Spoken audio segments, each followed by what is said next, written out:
Halo, selamat pagi sahabat cantik. Senang sekali saya Irma Novarina bisa menyapa sahabat cantik pemirsa SBO TV. Untuk nantinya Irma akan ajak obrol cantik bersama dokter yang cakap satu ini yang sudah pagi hari ini akan menemani Irma untuk membahas terkait dengan USG feto maternal. Seperti apa pentingnya dan juga seperti apa juga dampak ketika para calon orang tua juga memperhatikan lebih dini terkait dengan perkembangan janin selama masa kehamilan. Langsung saja untuk Irma sapa dokter yang sudah hadir di samping saya, yaitu Dr. Hari Kurniawan Gondo, SPOG KFM, yang merupakan dokter spesialis obstetri dan juga ginekologi, konsultan feto maternal dari Rumah Sakit Adi Husada Kapasari, Surabaya. Selamat pagi dokter. Selamat pagi sahabat cantik SBO. Oke, baik. Kalau dilihat dari senyumnya dokter ini semeringah semangat pagi nih ya dok ya. Baik. Terima kasih. Langsung saja, sahabat cantik, tentunya khususnya para calon orang tua, calon ibu ini mempunyai rasa kekhawatiran di lain sisi kebahagiaan ya, karena menyambut hadirnya buah hati. Namun terkait dengan bagaimana kekhawatiran itu juga harus ditanggulangi, begitu ya dokter ya, terkait dengan bagaimana perkembangan usia dari janin dari bulan pertama hingga nanti 9 bulan, begitu apa saja ini yang perlu juga harus diperhatikan. Boleh langsung saja dokter Heri untuk memaparkan. Jadi memang buah hati itu idaman setiap orang tua. Betul. Dengan perkembangan teknologi, ultrasonografi terutama, kita itu bisa memantau anatomi dari perkembangan setiap step pertumbuhan janin. Contohnya kalau trimester 1, kalau yang paling gampang itu kita lihat di dalam kandungan atau di luar kandungan. Setelah itu usia 6 minggu sampai 6 sampai 8 minggu harus kelihatan fetal pool. Apa fetal pool itu? Embrionya sudah ada atau belum? Detak jantungnya sudah berdetak atau belum? Setelah itu tambah besar, kita trimester 1 kita lihat ketebalan dinding lehernya atau nuchal translusion. Kalau di atas 3 kita curiga mungkin ada kelainan kromosom. Yang paling sering kita dengar adalah Down syndrome. Kita lihat tulang hidungnya, nasal bone-nya ada atau tidak absen atau enggak absen. Kita lihat jarak kedua bola matanya. Itu kita bisa prediksi kira-kira janin ini nanti ada secara anatomi menjurus ke arah kelainan atau tidak. Oke, baik. Kalau misalnya secara kasat mata memang tidak mudah melihat perkembangan usia janin karena memang di dalam perut ibu begitu ya, terlebih dengan ketebalan dinding rahim. Untuk memudahkan dan juga mendeteksi lebih dini, apa saja faktor-faktor yang mungkin juga kurang baik selama perkembangan itu? USG menjadi salah satu bentuk solusi kan dokter ya. Pentingnya seperti apa sampai akhirnya kita menelisik lebih jauh dengan kemajuan teknologi USG feto maternal ini? Kalau pentingnya tuh kita bisa prepare sebelumnya. Prepare. Iya, terus seandainya memang itu kasus-kasus yang istilahnya adalah kelainan yang dead, yang mortalitinya tinggi, kita bisa komunikasikan. Misalnya tidak ada kepalanya. Terus di waktu usia kehamilannya tuh tidak sesuai dengan usia kehamilan, ternyata meninggal di dalam kandungan. Kalau zaman dulu nggak bisa tahu kita, bayinya baik-baik saja. Bayi meninggal di dalam kandungan tidak harus ada gejala seperti abortus kadang-kadang. Kita ngomong abortus, kita bisa ketahuan, kita bisa deteksi dini, kita bisa kasih tahu, kita bisa menginformasikan, kita bisa mengedukasi ke pasien apabila kelainan janin itu kita ketahui dari sejak dini. Apakah kalau misalnya juga deteksi dokter menginformasikan kepada calon orang tua tersebut begitu, itu juga ada solusi yang juga bisa dilakukan dengan penindakan apa selama juga masa kehamilan masih belum pada titik di 9 bulan begitu dokter? Case per case, kasus per kasus. Terus kita lihat juga usia kehamilan. Kita juga lihat jenis kongenitalnya, jenis kelainan anomalinya. Apabila cuma polidaktili banyak jari yang 6, terus defek minor, ya kita kasih tahu. Tapi kalau mortalitinya yang tinggi, kita kembalikan ke pasien. Dan apabila itu memang harus terminasi atau harus abortus karena indikasi medis, harus ada persetujuan suatu komite medik dan komunikasi ke pasien yang baik. Baik. Mungkin juga bisa ditunjukkan ke dokter USG feto maternal yang mungkin juga selama ini sudah dokter lakukan dengan bersama para pasien yang sudah melakukan konsultasi hingga mungkin penindakan yang akhirnya dokter lakukan kepada para pasien tersebut. Mungkin ada gambar dokter yang bisa ditunjukkan kepada para sahabat cantik pemirsa SBO TV. Ini hanya gambar-gambarannya aja ya. Oke, baik. Kalau case per case sekali lagi kembali ke pasien kalau masalah penanganan dan ke keputusan komite medik serta nanti. Betul. Lihat kan ya. Intinya. Mungkin akan dirasa menjadi kebutuhan yang begitu penting karena inisiatif daripada calon orang tua ini juga harus lebih detail, bahkan juga termasuk untuk memantau begitu ya seperti apa perkembangan janin selama masa kehamilan berlangsung. Dan tentunya ini Dokter Hari dalam kesempatan ini dalam obrolan cantik untuk juga bisa memberitahu begitu, memaparkan kepada para sahabat cantik pemirsa SBO TV seperti apa sih untuk gambaran daripada proses daripada pemantauan begitu ya dokter ya. Ini yang nanti saya ngomong pada proses USG fetal maternal. Ini yang trimester 1 kita lihat ketebalan dinding leher belakang atau kita tinggal buccal transfusion. Apabila ini lebih dari 3 mili, ini ada usianya antara 12 sampai 14 minggu. Kita curiga ada kelainan. Terus nasal bone kita lihat absen atau tidak absen. Tulang hidung nasal bone itu. Nah, ini contoh kasusnya saja ini. Ini usia berapa minggu, dokter? Ini masih 11 minggu ini. Kita lihat ada penebalan. Ya. Ini apabila yang kongenital yang mortalitinya tinggi, itu kelainan di otaknya seperti ini. Tapi ini kasus di luar negeri, diterminasi. Sedangkan di kita kan terminasi abortus masih ada pro dan kontra. Jadi kita kembalikan ke komite medik dan pasien serta keluarga. Pasien dan keluarga terutama ya. Dokter, kalau terkait dengan kasus case by case seperti ini ya.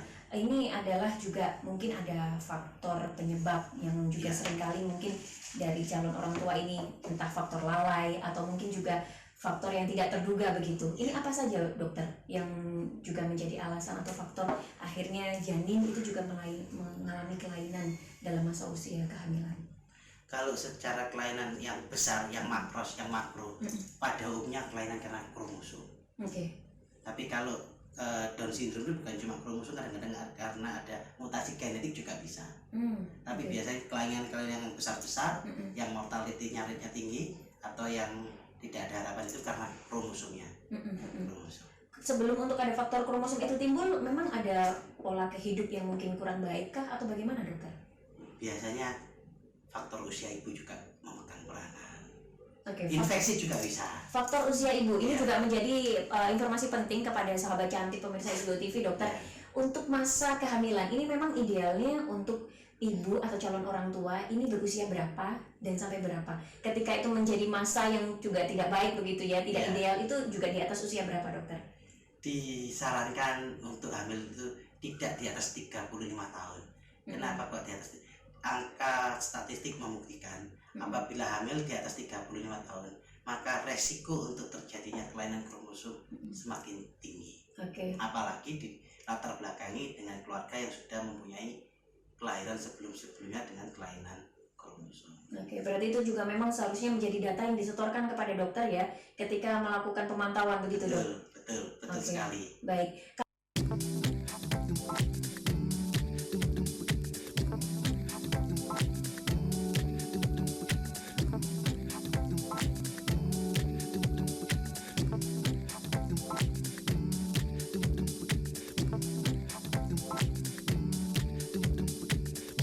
Kalau terkait dengan bagaimana dan kapan USG fetal maternal ini penting untuk dilakukan, menjadi hal yang penting, dan kapan ini biasanya untuk idealnya dilakukan? Apakah memang sebelum masa kehamilan itu pada saat program hamil dilakukan bersama keluarga begitu, sudah diskusi lebih dulu, itu juga sudah disiapkan, atau pada saat juga dari minggu pertama ini juga menjadi hal yang penting untuk segera saja dilakukan USG fetal maternal? Jadi USG fetal maternal itu idealnya tuh tiap trimester tuh ada apa yang harus diperiksa. Trimester 1 buccal transfusion, trimester 2 kita lihat seluruh anatomi janin. Tapi paling bagus di atas 10 minggu karena ada embriologi yang belum sempurna. Idealnya sekitar 16 sampai 24 minggu. 28 boleh tapi terlalu besar. Tapi tidak masalah, 28 minggu juga bisa. 16 sampai 24 minggu boleh.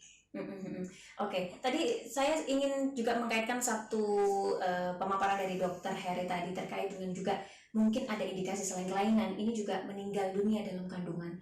Itu kadangkala juga informasi yang kami dapatkan di masyarakat begitu dokter adalah usia kandungan yang memang sudah menjelang kelahiran begitu. Itu biasanya karena faktor apa ini dokter? Ini juga menjadi salah satu pertanyaan daripada para sahabat cantik. Iya, terima kasih.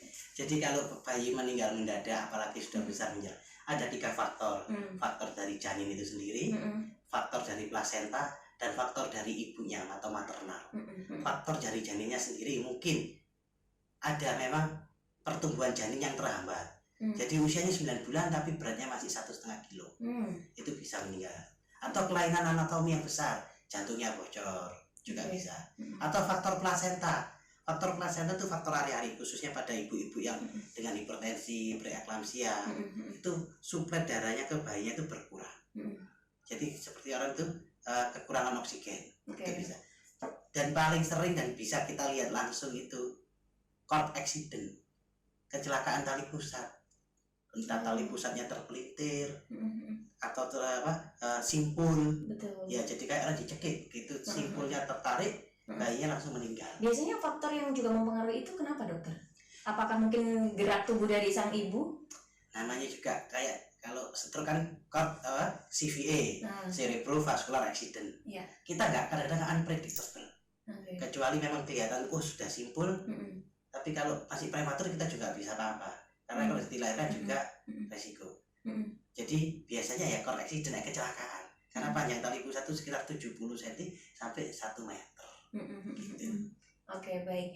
Dokter, kalau terkait dengan pemaparan lebih detail kebutuhan dari USG feto maternal selain untuk mendeteksi lebih dini, ini pentingnya juga apa? Apakah juga ada peningkatan terkait dengan nutrisi sang bayi selama masa usia kehamilan yang juga perlu ditingkatkan dan bisa dideteksi dari USG feto maternal?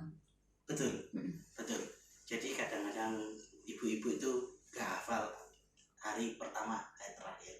Gitu. Data penting untuk kita melihat perkembangan janin ini sesuai tidak dengan hari pertamanya. Apabila kita prediksi dan kita ikuti ternyata pertumbuhan janin itu tidak sesuai dengan statistik atau grafik yang normal, standar normal, kemudian bayi itu IUGR, intrauterine growth restriction atau pertumbuhan janin terhambat. Itu berkaitan dengan masa depan anak itu sendiri. Nanti jadi stunting, IQ-nya kurang. Nah, apabila kita sudah ketahui, kita harus eksplor penyebabnya ini. Karena penyakit pada ibunya kencing manis. Kalau kencing manis biasanya bayinya yang besar, tapi tidak selalu. Atau darah tinggi, atau anemia grafis, anemia berat, atau faktor plasentanya, plasenta sudah mengalami pengampuran, atau ini juga bayinya yang memang permisi ada kelainan itu, jadi terlihat lebih kecil. Setelah kita ketahui kasus itu, malah kita kasih penanganan. Seandainya ada kelainan, seandainya ngomong aja, jantungnya bocor, nanti mungkin pada saat kelahiran kita sudah bisa komunikasi dengan teman dokter yang lain. Ini jantungnya dari USG-nya bocor, jadi sudah ada prepare untuk disiapkan. Atau ada hidrosefalus, ada cairan di otaknya. Waktu persalinan kita prepare dengan sejahat berdana, ini ada hidrosefalus. Ada omfalokel itu yang khususnya terburai. Kita juga komunikasi sebelum persalinan, kita komunikasi ke dokter yang lain, dokter berdana. Jadi begitu itu ditangani langsung sama dokter berdana. Baik. Untuk prepare gitu. Prepare dan pilihan penindakan apa yang juga bisa baik untuk dilakukan, begitu ya.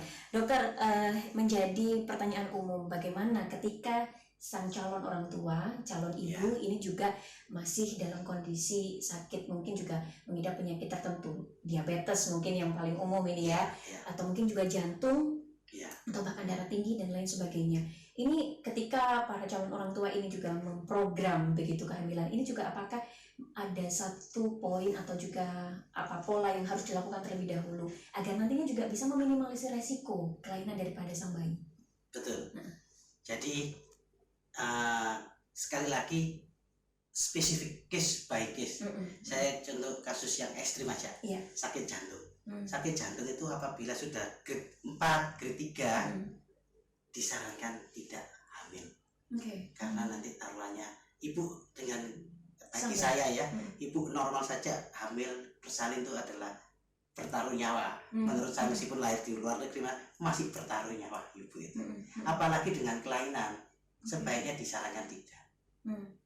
Karena apa? Pada usia kehamilan 28 sampai 32 minggu, beban jantung itu puncak-puncaknya. Apabila ibu dengan kelainan jantung dan hamil, mortality rate-nya tinggi sekali. Tapi apabila sudah terlanjur hamil, kita harus observasi ketat dalam perjalanannya. Harus kita perhatikan sekali ya. betul, karena nyawa. Baik. Dan kematian pada ibu hamil, ini yang saya contoh ekstrim.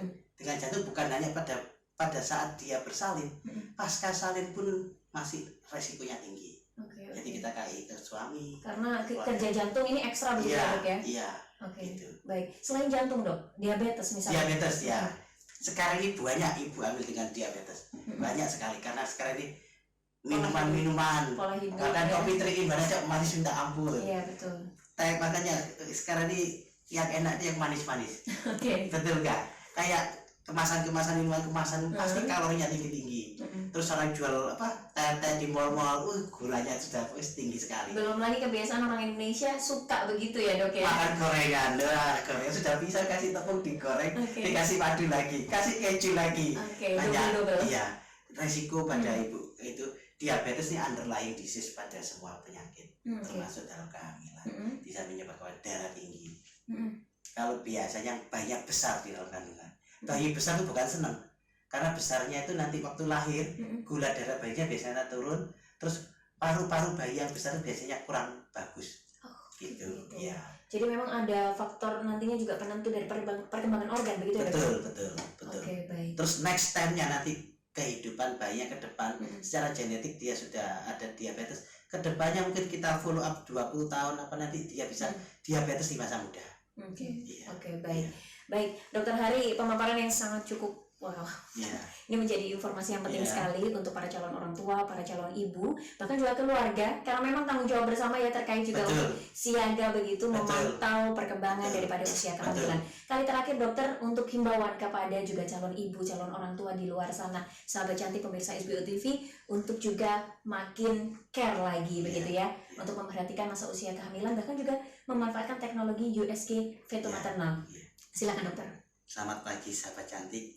Kita sebagai orang tua seyogyanya mempersiapkan generasi penerus minimal untuk meneruskan keluarga kita supaya lebih baik. Betul. Maka dari itu kita siapkan sebelum menikah, saat hamil, kita seperti membangun rumah. Fondasinya itu 1000 hari kehidupan.